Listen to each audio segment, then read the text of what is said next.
Hello, and welcome to this overview of organism-living relationships. My name is Mr. Waldron.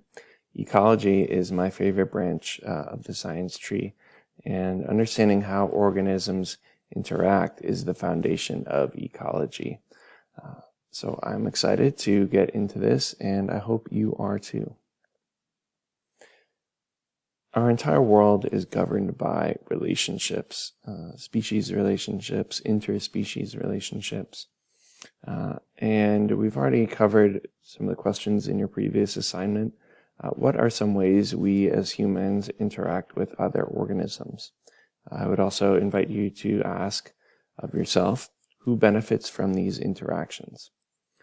Your answers for that assignment were creative. Thank you for participating.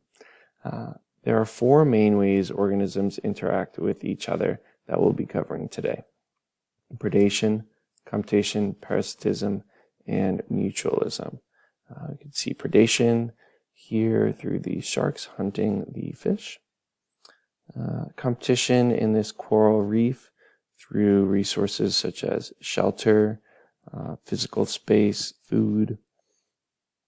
Parasitism through this insect that is living from its host, and mutualism through this honeybee getting pollen from the flower.